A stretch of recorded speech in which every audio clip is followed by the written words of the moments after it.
Olá, amigos, estamos aqui reunidos para os estudos dos livros de André Luiz. Hoje estamos lendo o último capítulo do livro Mecanismos da Mediunidade, que foi psicografado por Chico Xavier e Valdo Vieira em capítulos alternados.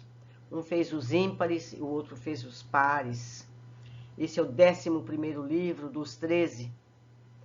Ele foi ditado por André Luiz. Hoje vamos falar de Jesus e mediunidade. Divina mediunidade. Em nos reportando a qualquer estudo da mediunidade, não podemos olvidar que em Jesus ela assume todas as características de exaltação divina. Está em A Gênese, página 293 a 294, da Federação Espírita Brasileira, em sua 12ª edição. Nota de Allan Kardec. Com referência aos fenômenos da mediunidade em Jesus, agiria como médium nas curas que operava? Poder-se-á considerá-lo poderoso médium curador? Não porquanto o médium é um intermediário, um instrumento de que se servem os espíritos desencarnados, e o Cristo não precisava de assistência, pois que era ele quem assistia os outros. Agia por si mesmo, em virtude do seu poder pessoal, como o podem fazer, em certos casos, os encarnados na medida de suas forças. Que espírito, ao demais, ousaria insuflar de seus próprios pensamentos e encarregá-los de os transmitir? Se algum influxo estranho recebia, esse só de Deus lhe poderia vir. Segundo definição dada por um espírito, ele era médium de Deus. Essa nota foi indicada pelo autor espiritual. Foi André Luiz quem disse isso. Desde a chegada do excelso benfeitor a um planeta, observa-se-lhe o pensamento sublime penetrando o pensamento da humanidade. Dir-se-ia que no estábulo se reúnem pedras, arbustos, animais e criaturas humanas, representando os diversos reinos da evolução terrestre para receber-lhe o primeiro toque mental de aprimoramento e beleza. Casam-se os hinos singelos dos pastores aos cânticos de amor nas vozes dos mensageiros espirituais, saudando aquele que vinha libertar as nações, não da forma social, que sempre lhes será vestimenta as necessidades de ordem coletiva, mas no hálito das almas, em função da vida eterna. Antes deles, grandes comandantes da idade Antes dele, grandes comandantes da ideia haviam pisado o chão do mundo, influenciando multidões. Guerreiros e políticos, filósofos e profetas alinhavam-se na memória popular, recordados como disciplinadores e heróis, mas todos desfilaram com exércitos e fórmulas, enunciados e avisos, em que se misturam retidão e parcialidade, sombra e luz. Ele chega sem qualquer prestígio de autoridade humana, mas com a sua magnitude moral, e imprime novos rumos à vida, por dirigir-se acima de tudo ao espírito em todos os climas da Terra, transmitindo as ondas mentais das esferas superiores de que procede, transita entre as criaturas, despertando-lhes as energias para a vida maior, como que a tanger-lhe as fibras recônditas, de maneira a harmonizá-las com a sinfonia universal do bem eterno. Médiuns preparadores. Para recepcionar o influxo mental de Jesus, o Evangelho nos dá notícias de uma pequena consagração de médiuns, a feição de transformadores elétricos conjugados para acolher-lhe a força, armazená-la de princípio, antes que pudessem canalizar os recursos. E longe de anotarmos aí a presença de qualquer instrumento psíquico, menos seguro do ponto de vista moral, encontramos importante núcleo de medianeiros desassombrados na confiança e corretos na diretriz. Informa-nos assim, nos apontamentos da Boa Nova, de que Zacarias e Isabel, os pais de João Batista, precursor do médium divino, eram ambos justos perante Deus, andando sem representação em todos os mandamentos e preceitos do Senhor. Isso está no item 21 que eu vou ler no fim. De Maria, a jovem simples de Nazaré, que acolheria o embaixador celeste nos braços maternais, se achava em posição de louvor diante do Eterno Pai, na nota 22 que eu vou ler abaixo. Que José da Galileia, o varão que o tomaria sob paternal tutela, era justo, no item 23 eu sigo. Que Simeão, o amigo abnegado que o aguardou em prece durante longo tempo, era justo e obediente a Deus, na nota 24. A Quiana, a viúva que o esperou em oração no templo de Jerusalém por vários lustros, vivia servindo a Deus. Essas notas estão de 21 a 25. A 21 está em Lucas, capítulo 1, versículo 5. A 22 em Lucas, capítulo 1, versículo 30. A 23 está em Mateus, capítulo 1, versículo 19. A nota 24 está em Lucas, capítulo 2, versículo 25. E 25 está no Evangelho de Lucas, capítulo 2, versículo 37. Esse grupo de médiuns admiráveis, não apenas pelas percepções avançadas que os situavam em contato com os emissários celestes, mas também pela conduta irrepreensível de que forneciam testemunho, surpreendemos o circuito de forças a que se ajustou a onda mental do Cristo para daí expandir-se na renovação do mundo. Efeitos físicos. Cedo começa para o Mestre Divino, erguido à posição de médium de Deus, o apostolado excelso em que se lhe caberia carrear as noções da vida imperecível para a existência na Terra. Aos 12 anos, assenta-se entre os doutores de Israel, ouvindo-os e interrogando-os, a provocar admiração pelos conceitos que expendia e a entremostrar a sua condição de intermediário entre culturas diferentes. Isso está descrito em Lucas, capítulo 2, versículo 46. Iniciando a tarefa pública, na exteriorização de energias sublimes, encontramos-lo em Caná, na Galileia, oferecendo notável demonstração de efeitos físicos, com ação à distância sobre a matéria, em transformando água em vinho. Isso está em João, capítulo 2, versículo 1 a 12. Mas o acontecimento não permanece circunscrito ao âmbito doméstico, porquanto, evidenciando a extensão dos seus poderes associados ao concurso dos mensageiros espirituais, que de ordinário lhe obedeciam às ordens e sugestões, nós o encontramos de outra feita a multiplicar pães e peixes.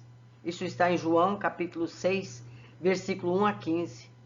No topo do monte, para saciar a fome da turba inquieta, que lhe ouvia os ensinamentos e a tranquilizar a natureza, em desvario, quando os discípulos assustados lhe pedem socorro diante da tormenta. Isso está em Marcos, capítulo 4, versículo 35 a 41. Ainda no campo da fenomenologia física ou metapsíquica objetiva, identificamos-lo em plena levitação, caminhando sobre as águas.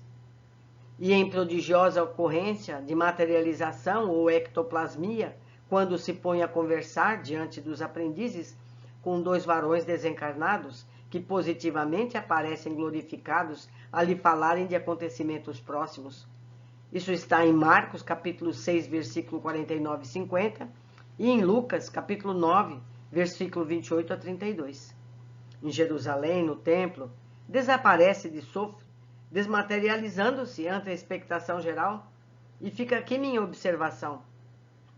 Ele desaparece, ele se desmaterializa. Como era esse corpo físico de Jesus? Meditem a respeito. Isso está descrito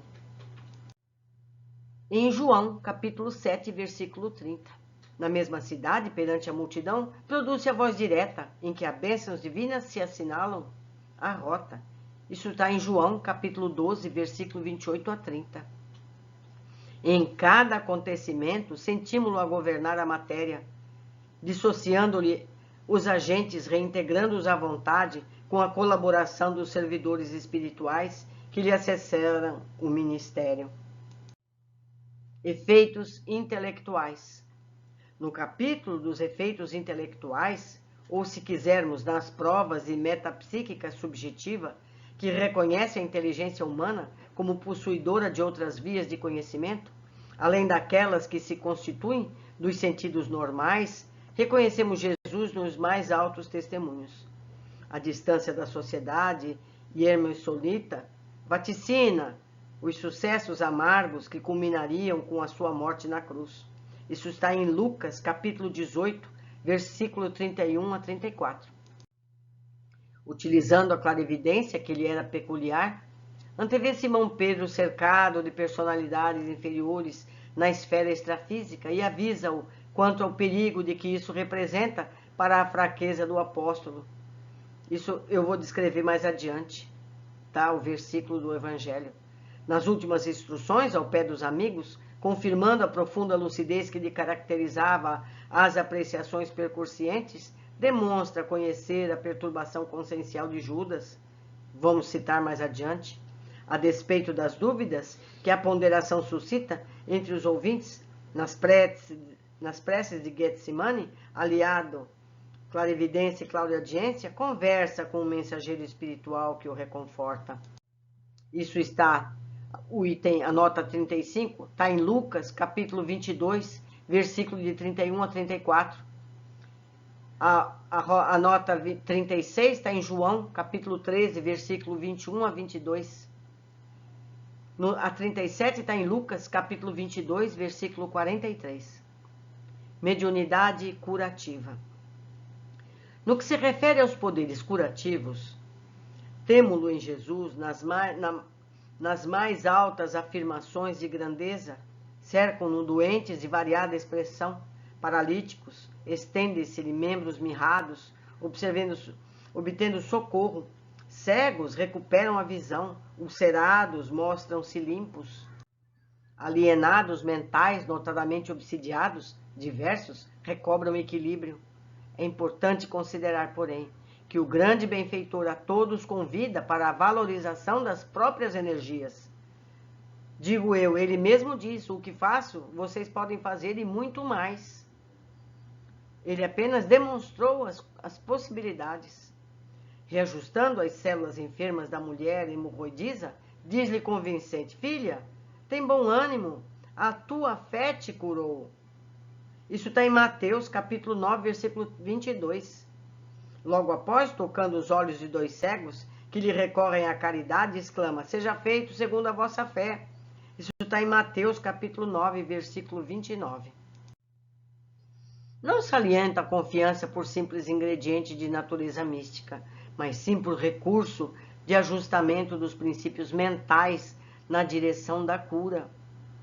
E encarecendo o imperativo do pensamento reto para a harmonia do binômio mente-corpo, por várias vezes o vemos impelir os sofredores aliviados à vida nobre, como no caso do paralítico de Betsaida, que, devidamente refeito, ao reencontrá-lo no templo, dele ouviu a advertência inesquecível. Eis que já estáis são, não peques mais, para que te não suceda coisa pior. Isso está em João, capítulo 5, versículo 14. Evangelho e mediunidade. A prática da mediunidade não está somente na passagem do Mestre entre os homens, junto dos quais, a cada hora, revela o seu intercâmbio constante com o plano superior, seja em colóquios com os emissários de alta estirpe, seja em se dirigindo aos aflitos desencarnados, no socorro com os obsessos do caminho, mas também na equipe dos companheiros, aos quais se apresenta em pessoa, depois da morte, ministrando instruções para o edifício do Evangelho nascente. No dia de Pentecostes, vários fenômenos mediúnicos marcaram a tarefa dos apóstolos, mesclando-se efeitos físicos e intelectuais na praça pública, a constituir-se a mediunidade, desde então, a viga mestra de todas as construções do cristianismo nos séculos subsequentes. Em Jesus e em seus primitivos continuadores, porém, encontramos-la pura e espontânea, como deve ser, distante de particularismos inferiores, tanto quanto isenta de simonismo. Neles mostram-se os valores mediúnicos a serviço da religião cósmica do amor e da sabedoria, na qual os regulamentos divinos em todos os mundos instituem a responsabilidade moral segundo o grau de conhecimento, situando-se desse modo a justiça perfeita no íntimo de cada um, para que nos outorgue isso ou aquilo a cada espírito de conformidade com as próprias obras. O Evangelho, assim, não é livro de um povo apenas, mas o código de princípios morais do universo, adaptável a todas as pátrias, a todas as comunidades, a todas as raças, a todas as criaturas, porque representa, acima de tudo, a carta de conduta para a ascensão da consciência à imortalidade, na revelação da qual nosso Senhor Jesus Cristo empregou a mediunidade sublime como agente de luz eterna, exaltando a vida e aniquilando a morte, abolindo o mal e glorificando o bem, a fim de que as leis humanas se purifiquem e se engrandeçam, se santifiquem e se elevem para a integração com as leis de Deus. Terminamos aqui mais um livro da série Vida no Mundo Espiritual. A seguir vamos ler Sexo e Destino. E eu recomendo mais uma vez, principalmente depois de ler este, que leiam todos os livros anteriores, que escutem as nossas leituras, porque esses últimos livros, em que Valdo Vieira e Chico Xavier psicografaram juntos, está a síntese de tudo. Nos livros anteriores está a prática. Convém que leiamos e que estudemos intensamente todos esses livros. Foi uma grande alegria estar com vocês e eu aguardo a todos no próximo livro. Um abraço muito querido.